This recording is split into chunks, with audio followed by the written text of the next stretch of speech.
नमस्कार दोस्तों, बेबाक भाषा के इलेक्शन वॉच में आप सबका स्वागत है। तीसरे चरण के मतदान के लिए देश तैयार हो रहा है, नेता तैयार हो रहे हैं और इस बार यह बात साफ हो गई है कि गेम चेंजर है कांग्रेस का घोषणा पत्र। इंडिया अलायंस की टीम जिस तरह से अलग अलग ढंग से अलग अलग जबान में एक ही बात को दोहरा रही है, उसने दरअसल मोदी जी को थोड़ा परेशान कर दिया है। वरना इतनी बार वे कांग्रेस कांग्रेस कांग्रेस का घोषणा पत्र इसकी दुहाई नहीं देते रहे हैं कभी भी। इसलिए बहुत जरूरी है कि हम आप भी सुने कि दरअसल ये जो इंडिया अलायंस है यह किस तरह से अपनी जमीन तैयार कर रहा है या इसने तैयार कर ली है। वे कौन से मुद्दे हैं जिन पर लगातार फोकस बना हुआ है विपक्ष का, जिसकी वजह से बीजेपी, नरेंद्र मोदी, अमित शाह, योगी आदित्यनाथ एक के बाद एक धर्म और नफरत और झूठे प्रचार का सहारा ले रहे हैं। मध्य प्रदेश, उड़ीसा की राजधानी, मिजोरम की धरती से, कश्मीर से, हरियाणा की जमीन में, जुहू बीच, मुंबई, हैदराबाद से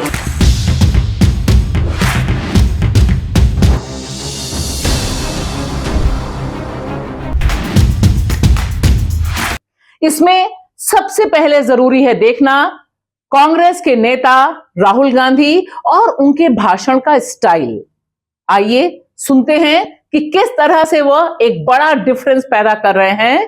वे सीधे सीधे लोगों से कह रहे हैं कि मैं तो आपका हूं लेकिन वे उनके हैं। ये कौन है उनके, देखिए जरा मेरे साथ। मोदी जी की अदानी और अंबानी के साथ फोटो तो देखी है ना, मगर नरेंद्र मोदी जी के मुंह से आपने अंबानी शब्द कभी सुना, अदानी शब्द कभी सुना? नहीं। मेरी फोटो देखी उनके साथ कभी, मगर मेरे मुंह से शब्द निकलता है अदानी अंबानी, है ना। फर्क समझो, मैं आपका हूं, वो उनके हैं। तो कांग्रेस के नेता राहुल गांधी और इनका अपने एजेंडे पर फिक्स रहना, बार बार यह कहना कि यह जातिगत जनगणना कराएंगे और वह दरअसल समाज का एक्सरे होगा। इसने मोदी जी को इस कदर परेशान किया कि आप देखिए जितने भी महान पीएम ने महान इंटरव्यू दिए सब में इस एक्सरे का जिक्र है। अपनी तरह से जिक्र है लेकिन जिक्र तो कांग्रेस मैनिफेस्टो का ही है और वे यहां तक पहुंच गए झूठ बांटने में कि दरअसल ये एक्सरे मशीन हमारे आपके घर आएगी, डब्बों में जो गहने रखते हैं उसका भी एक्सरे करेगी और यह विदेशी एक्सरे मशीन है। यानी कांग्रेस का निशाना थोड़ा सटीक लग गया है। एक बार सुनिए कि राहुल गांधी क्यों आखिर अपने घोषणा पत्र को या अपने अनाउंसमेंट को क्रांतिकारी कह रहे हैं। वे बार बार अरबपतियों को निशाने पर ले रहे हैं और देश में बेरोजगारी जो फैली है उसे एड्रेस करने की कोशिश कर रहे हैं। गरीबों को पैसा दो तो हालत बिगाड़ रहे हो और अरबपतियों को पैसा दो तो देखो विकास हो रहा है। तो हमने मन बना लिया है, 10 रुपए उनको मिलेंगे तो 10 रुपए आपको मिलेंगे, लाख रुपए उनको मिलेंगे तो लाख रुपए आपको मिलेंगे। जितना उन्होंने 10 साल में उनको दिया ना, हम आपको देने जा रहे हैं। नरेंद्र मोदी जी क्या कहते हैं? आतंकवादी हैं। आतंकवादी हैं जो देश को भोजन दे रहे हैं, 24 घंटा खून पसीना देते हैं, वो आतंकवादी हैं। ये हालत है देश की। अब चलिए जरा टटोलते हैं पश्चिम बंगाल। तीसरे चरण में बहुत अहम भूमिका है और जिस तरह से प्रधानमंत्री नरेंद्र मोदी और उनके बाद योगी आदित्यनाथ ने यहां पर अपना कमनल पंच खेला है और बताने की कोशिश की है कि दरअसल यहां से ही हिंदुत्व का उभार हुआ और वही बंगाल आज हिंदुत्व के लिए एक बड़ी चुनौती पेश कर रहा है। तो योगी जी जब यह सब दावे कर रहे थे, दरअसल वे भूल जा रहे थे कि पश्चिम बंगाल में मीट और मछली जिसे लेकर उन्हें गहरी एलर्जी है, प्रधानमंत्री को भी गहरी एलर्जी है, वह बंगाल का फूड कल्चर है, उसका हिस्सा है। लेकिन हम यहां नहीं जा रहे हैं। हम सुनते हैं किस तरह से तृणमूल कांग्रेस की नेता, पश्चिम बंगाल की मुख्यमंत्री ममता बनर्जी अपने चिर परिचित अंदाज में मोदी जी पर वार कर रही हैं और संभवतः वह पहली नेता है इस तरह की जिन्हें मोदी जी ने पिछली बार भी दीदी ओ दीदी कहकर एक बहुत ही सेक्सिस्ट कमेंट किया था। जिसका काफी विरोध हुआ था। लेकिन इस बार ममता बनर्जी अपनी जमीन पर बड़ी पुख्ता खड़ी हैं और याद दिला रही हैं मोदी जी को कि 2004 में भी अटल जी थे, इंडिया शाइनिंग थी, लेकिन मामला जमा नहीं। और यहां तो वो जो शब्द इस्तेमाल कर रही हैं वह जबरदस्त हैं। सुनिए मेरे साथ। আর এত অত্যাচার করার পরেও ভাজপা যদি মনে করে যে ইন্ডিয়া ইজ রাইজিং বিকজ প্রচার বাবু ইজ সাইনিং, আমি বলবো no no no, they are crying. ওরা কাঁদছে, ভোটে হারছে। যে দুটো ফেজ ইলেকশন হয়ে গেছে, সাধারণ মানুষ বিজেপিকে ভোট দেয়নি, সামনে যাকে পেয়েছে তাকে দিয়েছে।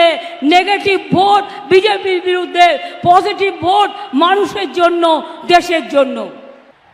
তাই জোট বেঁধে বলতে হবে আর না बीजेपी के चाई ना। तो ममता बनर्जी ने बिल्कुल साफ कह दिया कि मोदी जी क्लेम कर रहे हैं, बीजेपी क्लेम कर रही है कि India is rising because main प्रचारक इज शाइनिंग, लेकिन मामला जम नहीं रहा है और दरअसल दे आर क्राइंग, यानी रो रहे हैं।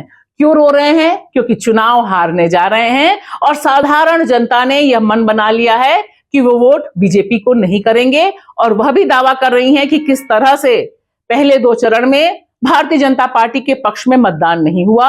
अब यह सब तो जब गणना होगी तभी पता चलेगा, लेकिन भाषण की स्टाइल उनकी बहुत दिलचस्प है और सीधे कनेक्ट होती है जनता जनार्दन से। और देखिए, जो सबसे धारदार भाषण के लिए जाने जाते हैं वह बिहार की धरती से आने वाले तेजस्वी हैं।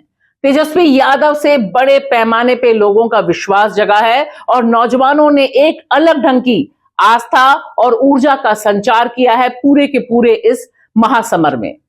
और तेजस्वी जिस तरह से बोलते हैं, उनकी जो भाषा है वह बहुत दिलचस्प है। वह सीधे सीधे कहते हैं कि मोदी जी और उनके लोग तो इतनी बार झूठ बोलते हैं कि सच बोलने वाला परेशान हो जाता है कि वह सच बोल रहा है या झूठ बोल रहा है। और फिर बाद में वो जो कहते हैं, काठ की हांडी बार बार नहीं चढ़ती, बहुत हो गया। आइए सुनिए तेजस्वी के बोल। वही तो, झूठ बोलो, जोर जोर से झूठ बोलो, इतना झूठ बोलो कि सच बोलने वाला भी घबरा जाए। वही काम प्रधानमंत्री जी करना चाहते, लेकिन कांट की हांडी बार बार नहीं चढ़ती। प्रधानमंत्री जी ने केवल बिहार को ही नहीं बल्कि पूरे देश के लोगों को ठगने का काम किया है। तो खास तौर पे बिहार के साथ तो पक्षपात किया है, सौतेला व्यवहार किया है। इसका जनता जो है बदला लेगी। आइए अब देखते हैं उत्तर प्रदेश में समाजवादी पार्टी के नेता अखिलेश यादव।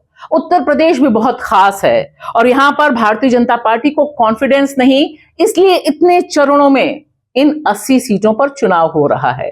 और सबसे पहले देखिए अखिलेश यादव क्या दावा कर रहे हैं। वह दावा कर रहे हैं कि तीसरे चरण में जितनी सीटें हैं वहां पर भाजपा का खाता ही नहीं खुलेगा। सुनिए उनकी ज़बानी।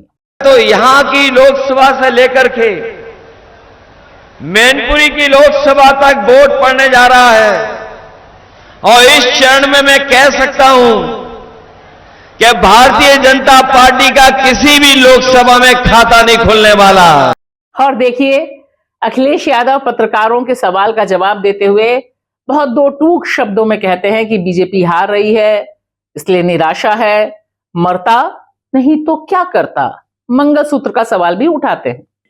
जिनकी शादी हो रखी है वो लोग उसके महत्व समझते होंगे, और बीजेपी के लोगों को मंगलसूत्र से बड़ी बात है कम से कम नौकरी नौजवानों को दे दें जिससे उनकी भी शादी हो जाए। जिन नौजवानों की शादी नहीं हो रही उनसे मंगलसूत्र क्या पूछ रहे हो आप? सवाल ये नहीं है, सवाल ये है कि आपने नौकरी कितनी दी, पेपर लीक हो गए आपके और 10 परीक्षाएं लीक हुई, तो उसका जवाब क्या है आपके पास? बाबा साहब भीमराव अम्बेडकर जी का संविधान हमारे लिए संजीवनी है। बाबा साहब भीमराव अम्बेडकर जी का दिया हुआ संविधान हमें मान सम्मान दिलाता है। बाबा साहब भीमराव अम्बेडकर जी का दिया हुआ संविधान हमें अधिकार दिलाता है और उसी अधिकार की वजह से हम और आप खड़े हैं। ये बीजेपी के लोग जनता को गुमराह करके वोट के अधिकार को भी छीनना चाहते हैं। ये भाषण इसलिए हो रहे हैं क्योंकि उनके अंदर निराशा है, जनता उनके साथ नहीं है। अब निराशा में क्या करें, वो जब वोट मिल नहीं रहा है तो क्या ना करें, मरता क्या ना करता। और देश की राजधानी दिल्ली में इस बार आम आदमी पार्टी और कांग्रेस का गठबंधन है। यहाँ की 7 सीटें अभी तक भारतीय जनता पार्टी की झोली में रही हैं और कड़ी चुनौती आम आदमी पार्टी और कांग्रेस दे रही है। इसमें जो नया चेहरा, नया एंगल है वह यह कि अरविंद केजरीवाल तो जेल में हैं, लेकिन उनकी पत्नी सुनीता केजरीवाल पहली बार पॉलिटिकल मंच पे उतरी हैं और जिस तरह से वो कनेक्ट हो रही हैं और एक अलग ढंग की शब्दावली के साथ लोगों से संबोधित है, वह अपना अलग असर पैदा कर रहा है। वह रोड शो पे उतरती हैं और सीधे सीधे कहती हैं कि आपका जो मुख्यमंत्री है, आपका जो बेटा और भाई है, वह शेर है, वह किसी से डरता नहीं। और आगे बढ़कर यह भी कहती हैं, बहुत दिलचस्प है, मैं भारत मां की बेटी हूं और मैं आपसे वोट मांगने आई हूं। सुनिए सुनीता के यह बोल। आपके मुख्यमंत्री शेर हैं, शेर, कोई उन्हें झुका नहीं सकता। आज भारत माँ की ये बेटी आपसे विनती करती है, इस देश को बचा लो, इस भारत माँ को बचा लो। ये देश तानाशाही की ओर जा रहा है, तानाशाही से बचा लो, अपने वोट की ताकत को समझो। इस बार वाम दलों की बहुत अहम भूमिका है और खास तौर से बिहार की धरती में जो महागठबंधन है उसमें वाम दल और खास तौर से सीपीआईएमएल एक अहम एग्रेसिव भूमिका निभा रहा है, सांप्रदायिक उन्माद से भिड़ते हुए। इसके महासचिव हैं दीपांकर भट्टाचार्य। आइए सुनते हैं दीपांकर किस तरह से देश के संविधान को बचाने के लिए इस चुनाव को जरूरी बताते हैं। इस देश में सब कुछ अब उलट पुलट हो रहा है। संविधान को उलट करके अपने सर के बल खड़ा किया जा रहा है। उस संविधान को फिर एक बार पैरों के बल पर खड़ा करते हुए उस संविधान के अंदर जो हमारे साथ ही जो आप न्याय की बात कर रहे हैं, सामाजिक, आर्थिक, राजनीतिक न्याय, आजादी, भाईचारा, बराबरी, जो संविधान ने हिंदुस्तान के नागरिकों के लिए वादा किया, उसको हासिल करने के लिए हमें एकजुट होकर लड़ना होगा। और इसी क्रम में सुनिए सीपीएम की नेता बृंदा करात के ये बोल, जिसमें वो सीधे सीधे कहती है कि प्रधानमंत्री नरेंद्र मोदी एक प्रधानमंत्री की तरह नहीं, एक विश्वमन करने वाले नेता की तरह बोल रहे हैं। बहुत जरूरी बाइट है उनकी। It's an absolutely shocking statement coming from the Prime Minister. It's almost unbelievable that the Prime Minister of a secular country like India should speak in words which are the words of, quite frankly, he speaks as though a communal bigot speech. और इसी क्रम में बहुत जरूरी है जिक्र करना प्रियंका गांधी का। प्रियंका गांधी के भाषण, उनका कनेक्ट और खास तौर से जिस तरह से प्रधानमंत्री नरेंद्र मोदी झूठ बोल रहे हैं बार बार, कभी मंगलसूत्र के लेकर, कभी महिला अस्मिता को लेकर और कभी यह कह के कि लोगों के घर छीन लेंगे, उसका जिस भाषा में जवाब प्रधानमंत्री को दे रही हैं प्रियंका, वह उनके भाषण शैली को बहुत दिलचस्प बनाता है। और जिस तरह से कर्नाटक में उन्होंने मोर्चा खोला और उन्होंने कहा कि आखिर ये कैसे प्रधानमंत्री हैं जो एक ऐसे जघन्य अपराध के आरोपी के कंधे पर हाथ रखे हुए हैं, उसका प्रचार कर रहे हैं। प्रज्वल रेवन्ना का जो पूरा का पूरा मामला आया कि 3000 से अधिक सेक्स वीडियोस हैं उसके, यौन उत्पीड़न के वीडियोस, उस पर जिस तरह से, जिस धार में प्रियंका गांधी ने हमला बोला है और मोदी जी से कहा है और महिलाओं से कहा है कि मोदी जी को मंगलसूत्र का जिक्र नहीं करने दीजिए, उन्हें अधिकार नहीं है क्योंकि वो ऐसे सेक्सुअल ऑफेंडर को बाहर भगाते हैं। सुनिए प्रियंका गांधी। कर्नाटका में एक बहुत बड़ी बात निकली है कि उनके साथ जो मंच पे खड़े थे, जिनके लिए मोदी जी ने वोट मांगा, उन्होंने हजारों महिलाओं के साथ दुष्कर्म किया, हजारों महिलाओं के साथ। मैं पूछना चाहती हूं मोदी जी क्या कहते हैं इसके बारे में, क्या कहते हैं हमारे प्रधानमंत्री इसके बारे में, हमारे गृह मंत्री क्या कहते हैं इसके बारे में। इस तरह का राक्षस इस देश को छोड़ के चले जाता है और इनको पता नहीं चलता। हम कैसे यकीन कर सकते हैं इस बात पर। इनकी हिम्मत नहीं होनी चाहिए, मोदी जी की हिम्मत नहीं होनी चाहिए कि किसी के मंगलसूत्र के बारे में बात करें जब तक ये अपराधी वापस नहीं आएगा।